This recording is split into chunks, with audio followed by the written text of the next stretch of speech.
د قرآن قول دی. حدیث نن دی عشاء تجارت کاروبار دغه په حواله سره لکه رسول الله صلی الله علیه وسلم په حواله سره قرآن فرمایلی دی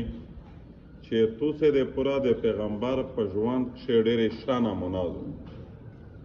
علامه احمد یار خان صاحب رحمهم الله دغه آیات ترجمه تشریح تفسیر کې لیکي چې لکه څرنګه چې د نور شعبې د دین د احکام د پورا د رسول الله ژوند یو نمونه ده، داسې د کاروبار ژوند هدا رسول الله تر شو دی. دا څنګه چې د کاروبار ژوند نه تر شو دی. حضور صلی الله علیه وسلم دریش په تو کول عمر وا 40 سال پورا نبوت درویش کوله په نبوت نه ورسته د پیغمبر عمر تر شو دی. امی عائشہ خدیجه رضی الله عنها سره د نکاح سبب د تجارت وګرځیدل چې دا کله ها د دې یشون پلشل په سمندی تجارت ملک شام ته وړل. خدیجه غلام میسرا ور سره وا واپس شرطل میسرا ورته وی چې خدیجه دا سړی مې په ژوند لیدلای نه دی. دا د حدیث تشریح دو چې کیم سړی دا د مول ور کړای او پاک شم داسې خوبه ولیدلې چې خوبه پچاک شنوي. اول خدا جبا کی سوي چې دوی پسته کسرا صحرا راون وا فرشتي و په داس یو را کړی و میژ غورمه هډر نه ویلی په د پرو میژ ها مطلب شوی. دومره خبره دا چې مشکل واته بازور ته ګاډ شولې بیا وی چې باللات والعزات خلقو قسمینه کول چې پلات مې دا قسم وي په عزا مې دا قسم وي په پونکی بد مې دا قسم وي د سار ورته وخزو چې دا مش پکې تو وښه نشته دی. راهب یې تشن مې دی چې دا خو مش په خپل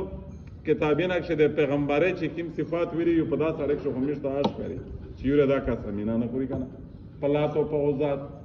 نو وی چې بیا چیرې متجرت در نه فانو وروړي لکه دورته چې وروړي و.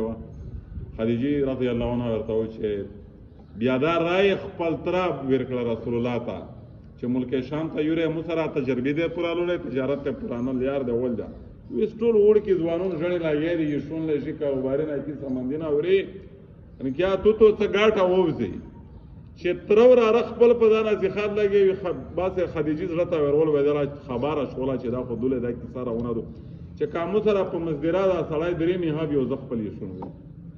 اېدا شت تجارت دو په نکاح مجبور کړه دی د نکاح پیغام ورکړ. حدیث شریف شذری میں التاجر الصدوق مع الصدیقین والشهداء مع النبیین والصدیقین والشهداء او کما قال علیه السلام چې تجارت کوي نه کوي چې څوک تاجر وي هغه سیخ تجارت کې هغه درجه دادو چې دو صدیقین شاهدون نبیون سره وي. حدیث منا دادو چې په تجارت سړی ته مقام خو نه ملاويږي چې کیمه نبیونه مقام دی یا صدیقونه مقام دی یا د شهدا مقام دی. مقام انادو په مرتبه کې فرق دی خو یې چې دې ساروي ها مثال یې داسته لکه امزت چې تو خریوته ته عاجز ابو بل یو وړ کې المصایدر سره ورواله بنیادی رو قطغل پنومه خطه ډېری ذات کې تو د مقصود خطه واجن ګډ کدی سره روغه خو ماړه او خوړلا نو ستای هي اختیار کا اچ کی ما خوان پیدا وا غوړی کی بچی ته حاصل شو.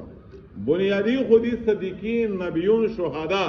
او چې کیم تاجرون داسې دیګه چې ان نیکتی صالح تی هغه وه دې په زمره کې مقام ته الله ور رسول دا خالی په بل شروعات شریف درېمی کنه چې کیم تجارتون داسې دي چې خاين دي. قرآن شاء فرمایي ويل للمطففين الذين اذا اكتالوا للناس يستوفون واذا كالوهم او وزنوهم يخسرون. قرآن صریح بدعا ورته شوی دو لعنت په شوی بدعا ورته شوی دو بعد ویلي شوی دي هغه تجارتون ته چې مطلب بلتا ورتالیت تلنا کمول کوي چې خپل دې چانار پیم دی مارکیټ نه وروړي پیرات تل وروړي. قرآن یې چې دا سه